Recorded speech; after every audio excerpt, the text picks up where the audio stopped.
you've been watching this channel for a while, you know that I have been through multiple discards with the same person.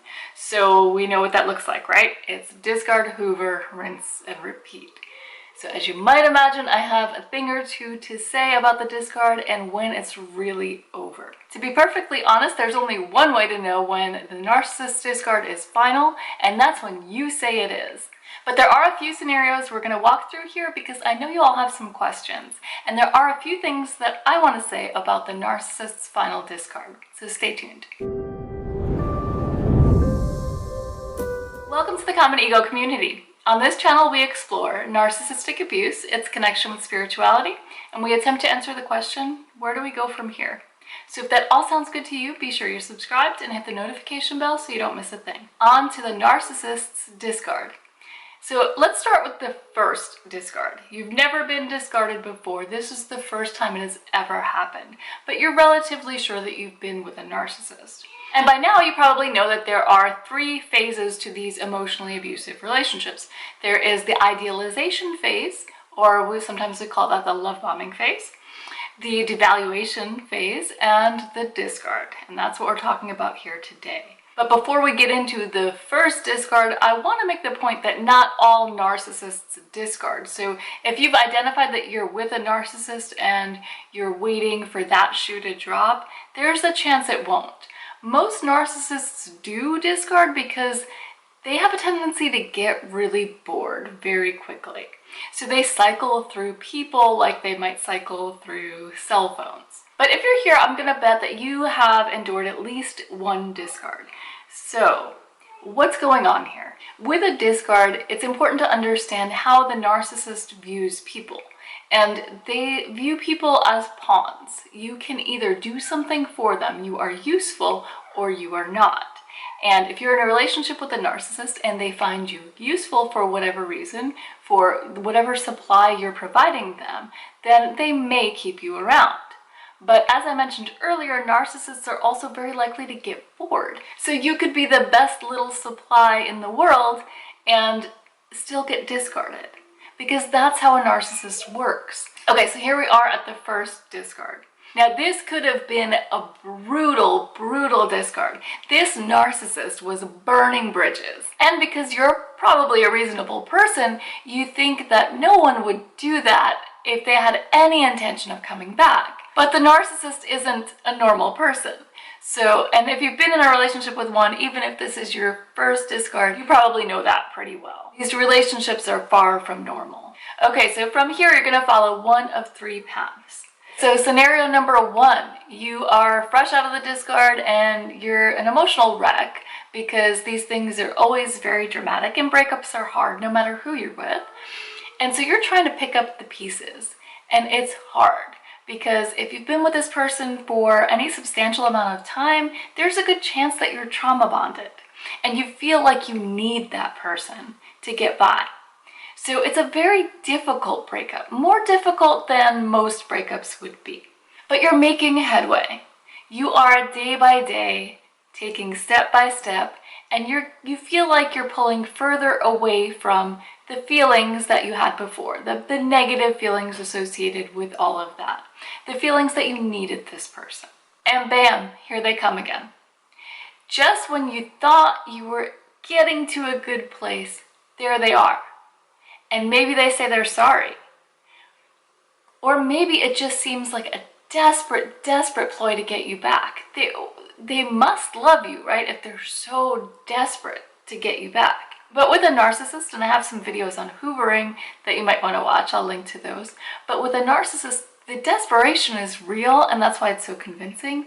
But it's not that they're desperate to get you back. They're just desperate for supply in that moment.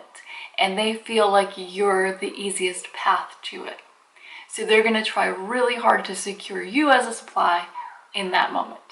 It doesn't mean it's going to last. So that's scenario number one, and clearly this would not be the last discard. And we'll get back to this scenario a little bit later. So now we're going to get to the second scenario. So this is the second path you could take after the first discard. This is the good one.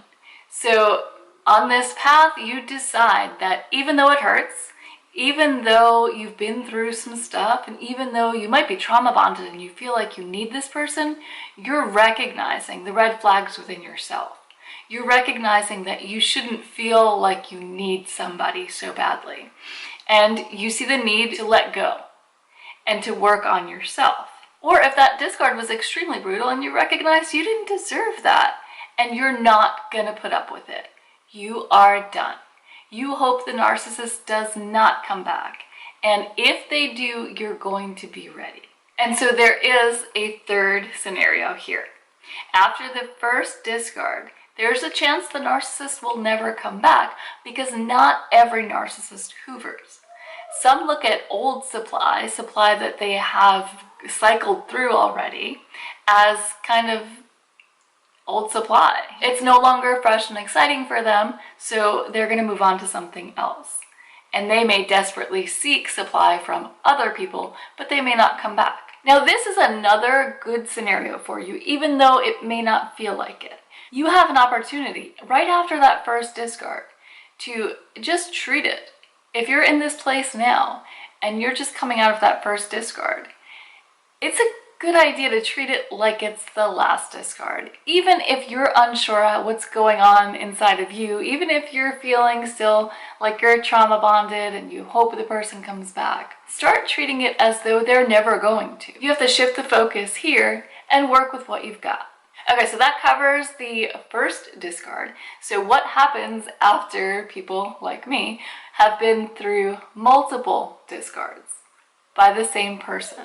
So discard, hoover, discard, hoover. And here's where we continue that number one scenario after the first discard. So this is when the narcissist came crawling back and you took them back. And then they discarded you again. Surely this must be the final discard, right? Well, I think that my story is proof that there's no certainty when you're dealing with a narcissist. And if a narcissist has hoovered you before, there's a good chance they're gonna do it again. There's no guarantees. Any discard could be the last discard when you leave the ball in their court. But when you take the power back, the power that is yours, when you take it back, you decide when the discard is final. And because of the trauma bond, part of you might be feeling like you want the narcissist to come back. If you're feeling that way, I strongly recommend you watch my video on the trauma bond that I'm going to link to in the card and the description. There's some really good information for you there. And above all, be patient with yourself and understand that this is a journey. It's not going to be a straight line from point A to point B. It's going to be very, very jagged. There's going to be ups and downs. There's going to be steps forward and steps back. But if you keep your focus on you and working on that self-love and self-care day by day, if you stick with it, eventually that rocky road will lead you to point B. And when you're well on your way there, the final discard doesn't matter because you've already made that decision. You are on your way to taking your power back, which will leave you open to healthier, happier relationships in the future. So I hope you liked this video, and if you did, please hit that like button and let me know. And if you aren't already subscribed, now's a good time, and I will see you in the next video.